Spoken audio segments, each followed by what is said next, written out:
The Ballad of Reading Gaol. In memoriam, Charles Thomas Wooldridge, sometime trooper of the Royal Horse Guards, died Her Majesty's Prison, Reading, Berkshire, July the 7th, 1896. He did not wear his scarlet coat, for blood and wine are red, and blood and wine were on his hands when they found him with the dead, the poor dead woman whom he loved, and murdered in her bed. He walked amongst the trial men in a suit of shabby grey. A cricket cap was on his head, and his step seemed light and gay, but I never saw a man who looked so wistfully at the day. I never saw a man who looked with such a wistful eye upon that little tent of blue which prisoners call the sky, and at every drifting cloud that went with sails of silver by. I walked with other souls in pain within another ring, and was wondering if the man had done a great or little thing, when a voice behind me whispered low, "That fellow's got to swing." Dear Christ, the very prison walls suddenly seemed to reel, and the sky above my head became like a cask of scorching steel.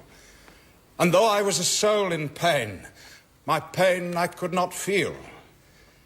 I only knew what hunted thought quickened his step, and why he looked upon the garish day with such a wistful eye. The man had killed the thing he loved, and so he had to die. Yet each man kills the thing he loves, but each let this be heard. Some do it with a bitter look, some with a flattering word. The coward does it with a kiss, the brave man with a sword. Some kill their love when they are young, and some when they are old. Some strangle with the hands of lust, some with the hands of gold. The kindest use a knife, because the dead so soon grow cold. Some love too little, some too long. Some sell and others buy. Some do the deed with many tears, and some without a sigh. For each man kills the thing he loves, yet each man does not die. He does not die a death of shame on a day of dark disgrace, nor have a noose about his neck, nor a cloth upon his face, nor drop feet foremost through the floor into an empty space. He does not sit with silent men who watch him night and day, who watch him when he tries to weep and when he tries to pray, who watch him lest himself should rob the prison of its prey. He does not wake at dawn to see dread figures throng his room, the shivering chaplain robed in white, the sheriff stern with gloom, and the governor all in shiny black with the yellow face of doom. He does not rise in piteous haste to put on convict clothes, with some coarse-mouthed doctor gloats and notes each new and nerve-twitched pose, fingering a watch whose little ticks are like horrible hammer blows. He does not feel that sickening thirst that sands one's throat before the hangman with his gardener's gloves comes through the padded door and binds one with 3 leathern thongs that the throat may thirst no more. He does not bend his head to hear the burial office read, nor, while the anguish of his soul tells him he is not dead, cross his own coffin as he moves into the hideous shed. He does not stare upon the air through a little roof of glass. He does not pray with lips of clay for his agony to pass, nor feel upon his shuddering cheek the kiss of Caiaphas. 6 weeks the guardsman walked the yard in the suit of shabby grey. His cricket cap was on his head, and his step seemed light and gay. But I never saw a man who looked so wistfully at the day. I never saw a man who looked with such a wistful eye upon that little tent of blue which prisoners call the sky, and at every wandering cloud that trailed its travelled fleeces by.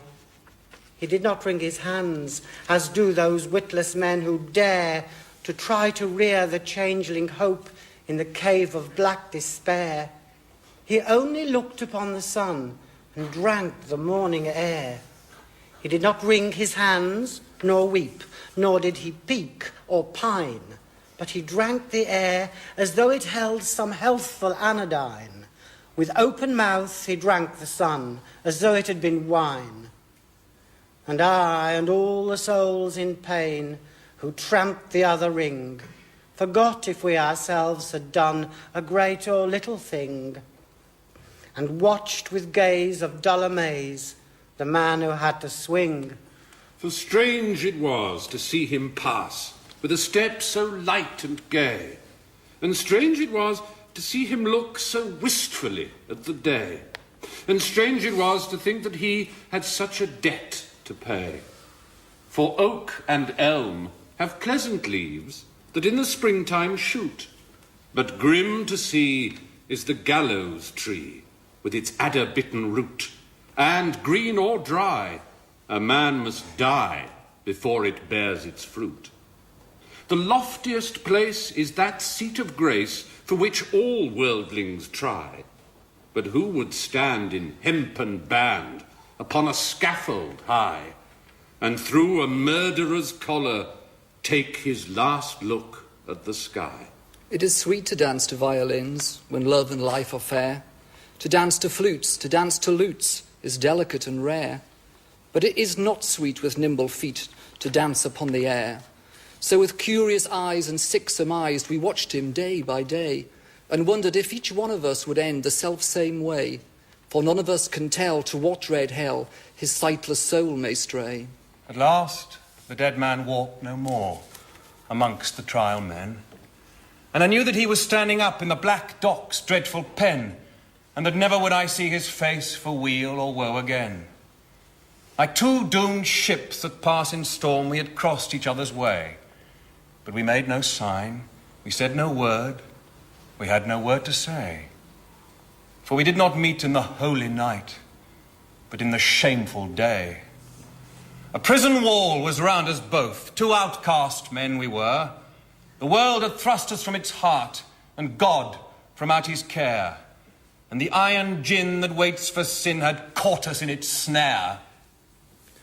In debtor's yard the stones are hard, and the dripping wall is high.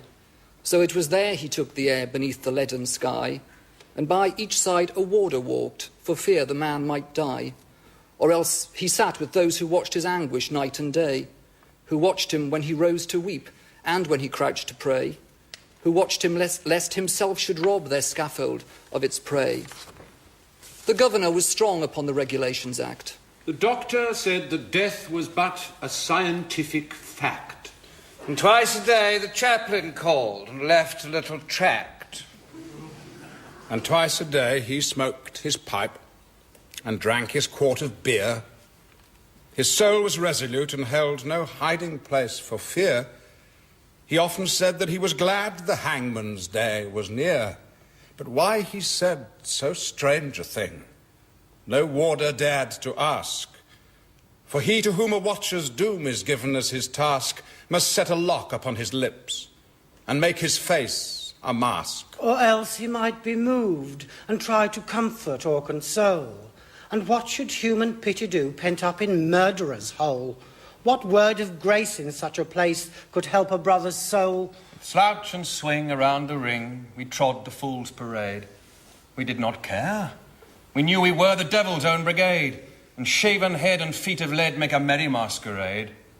We tore the tarry rope to shreds with blunt and bleeding nails. We rubbed the doors, Scrubbed the floors, And cleaned the shining rails. And rank by rank we soaped the plank and clattered with the pails. We sewed the sacks, we broke the stones, we turned the dusty drill, we banged the tins and bawled the hymns and sweated on the mill. But in the heart of every man terror was lying still. so still it lay that every day crawled like a weed-clogged wave. And we forgot the bitter lot that waits for fool and knave, till once, as we tramped in from work, we passed an open grave. With yawning mouth, the yellow hole gaped for a living thing. The very mud cried out for blood to the thirsty asphalt ring. And we knew that ere one dawn grew fair, some prisoner had to swing. Right in we went, with soul intent on death and dread and doom.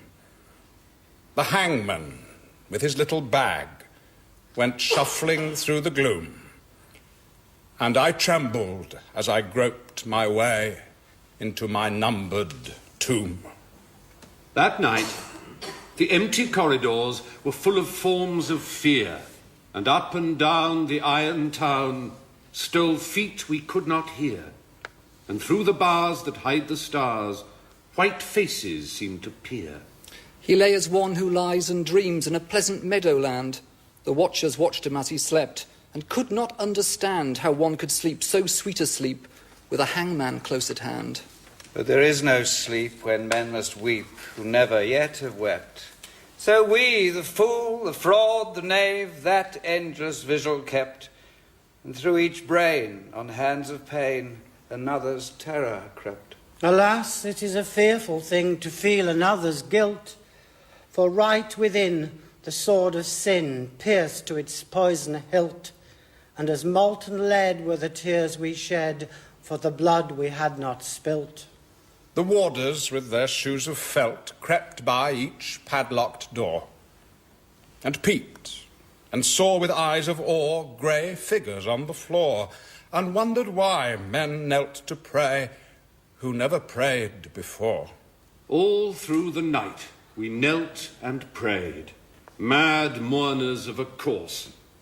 The troubled plumes of midnight were the plumes upon a hearse, and bitter wine upon a sponge was the savour of remorse.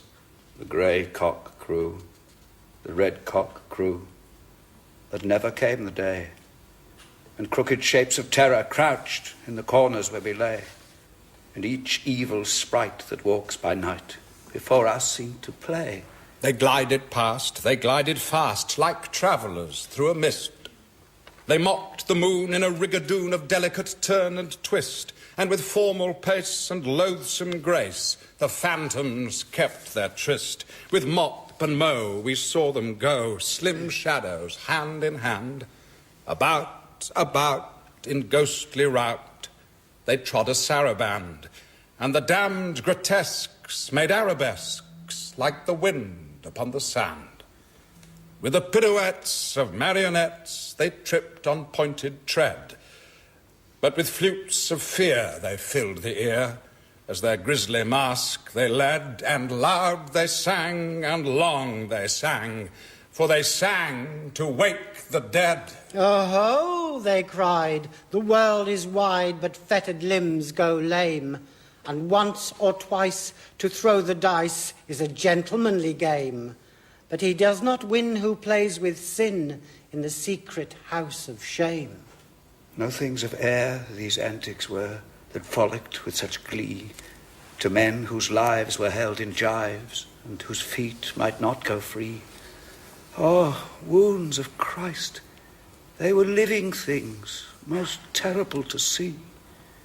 Around, around they waltzed and wound, some wheeled in smirking pairs. With the mincing step of a demi-rep, some sidled up the stairs. And with subtle sneer and fawning leer, each helped us at our prayers. The morning wind began to moan, but still the night went on.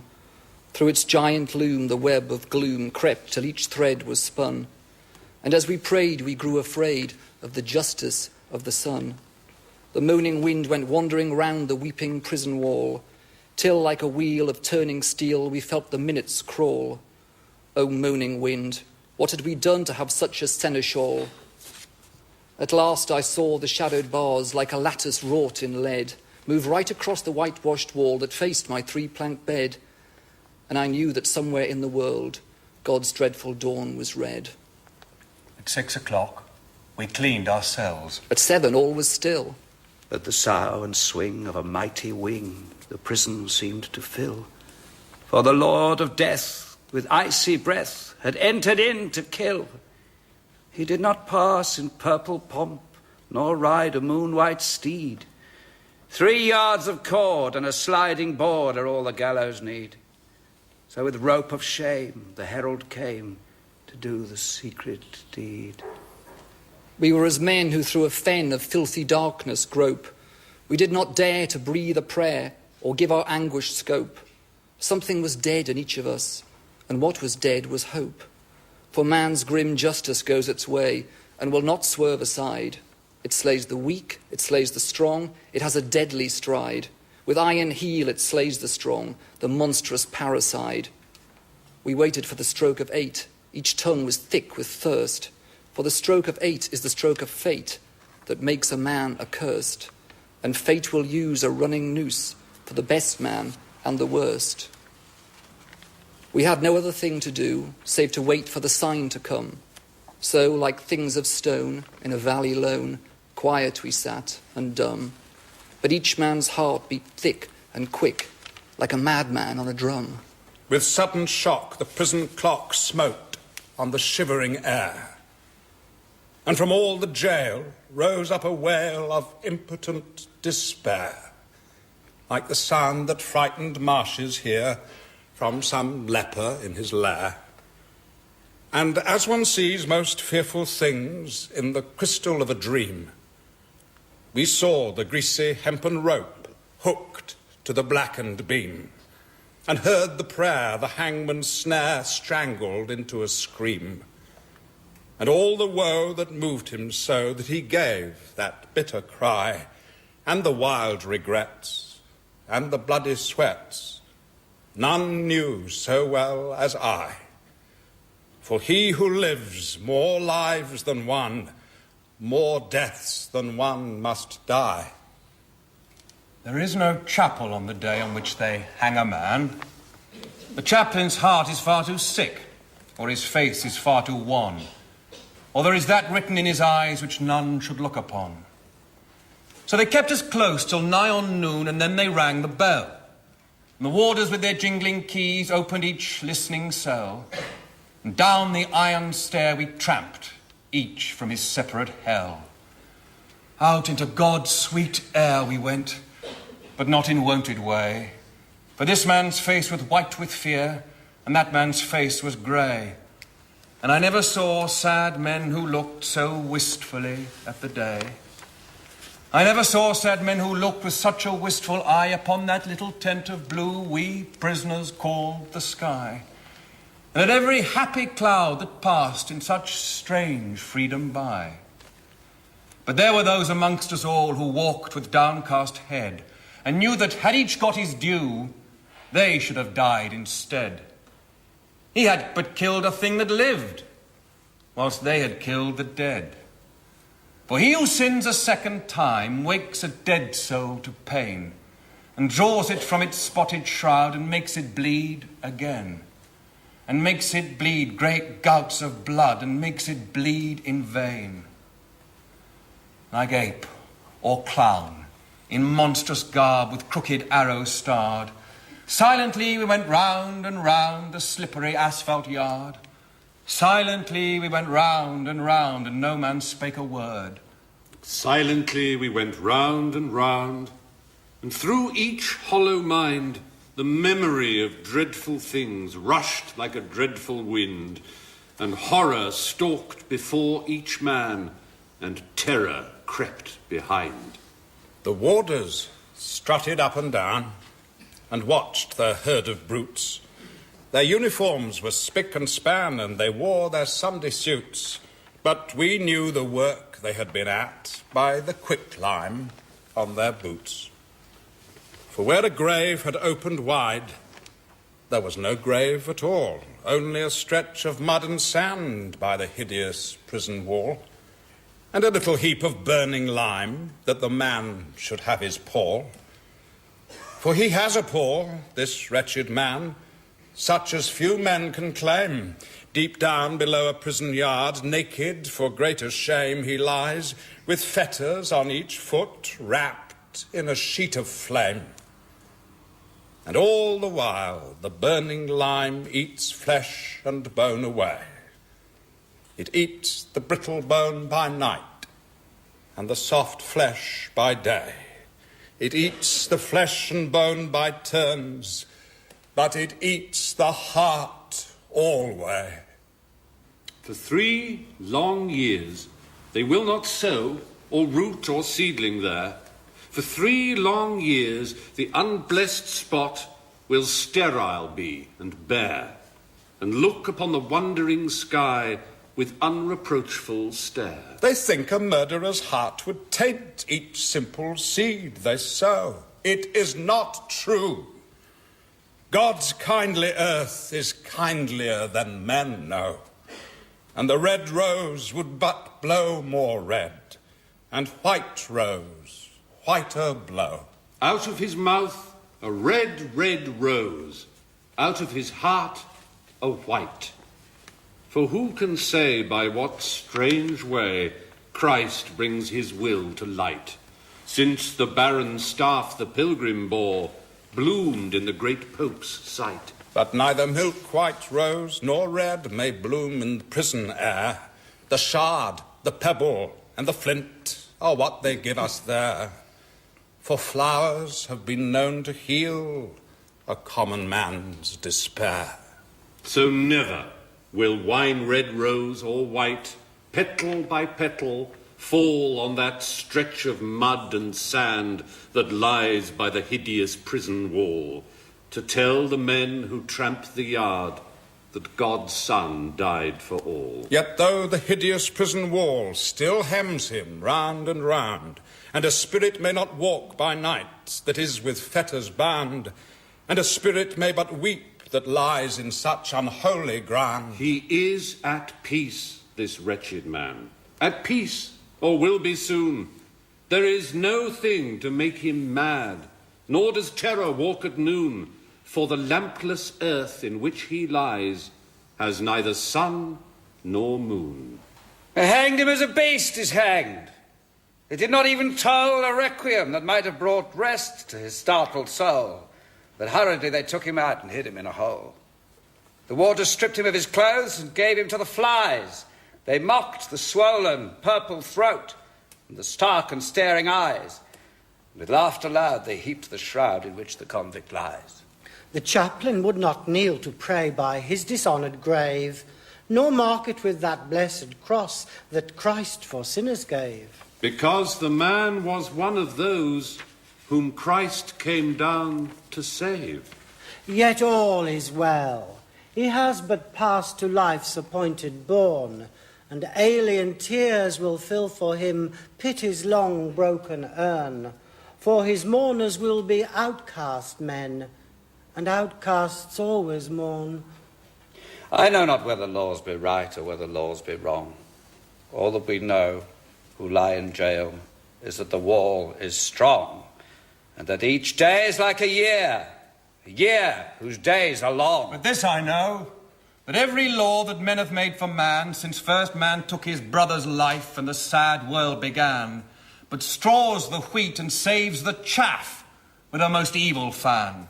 This too I know, and wise it were if each could know the same, that every prison that men build is built with bricks of shame, and bound with bars, lest Christ should see how men their brothers maim. With bars they blur the gracious moon, and blind the goodly sun, and they do well to hide their hell. For in it things are done that Son of God nor Son of Man ever should look upon. The vilest deeds, like poison weeds, bloom well in prison air. It is only what is good in man that wastes and withers there. Pale anguish keeps the heavy gate, and the warder is despair. For they starve the little frightened child till it weeps both night and day, and they scourge the weak and flog the fool, and gibe the old and grey, and some grow mad and all grow bad, and none a word may say. Each narrow cell in which we dwell is a foul and dark latrine, and the fetid breath of living death chokes up each grated screen, and all but lust is turned to dust in humanity's machine.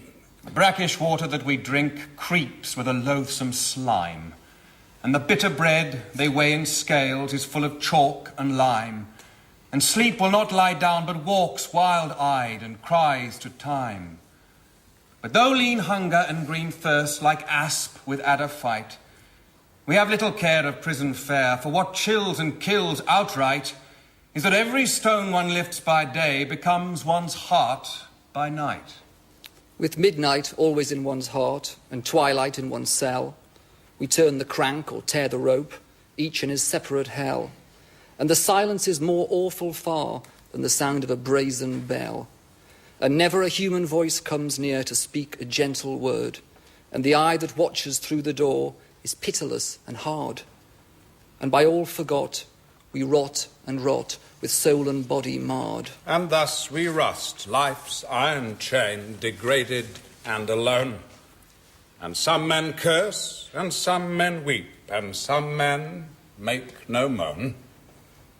But God's eternal laws are kind, and break the heart of stone.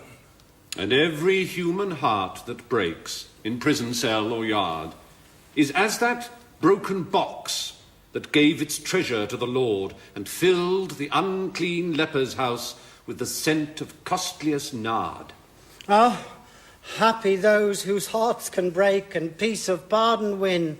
How else may man make straight his plan and cleanse his soul from sin? How else but through a broken heart may Lord Christ enter in? And he of the swollen purple throat and the stark and staring eyes waits for the holy hands that took the thief to paradise. And a broken and a contrite heart the Lord will not despise. The man in red who reads the law gave him 3 weeks of life, 3 little weeks in which to heal his soul of his soul's strife, and cleanse from every blot of blood the hand that held the knife. And with tears of blood he cleansed the hand that held the steel. For only blood can wipe out blood, and only tears can heal. And the crimson stain that was of Cain became Christ's snow-white seal. In Reading Gaol by Reading Town there is a pit of shame, and in it lies a wretched man, eaten by teeth of flame. In burning winding sheet he lies, and his grave has got no name. And there, till Christ call forth the dead, in silence let him lie. No need to waste the foolish tear, or heave the windy sigh. The man had killed the thing he loved, and so he had to die. And all men kill the thing they love. By all let this be heard. Some do it with a bitter look. Some with a flattering word. Coward does it with a kiss. The brave man with a sword.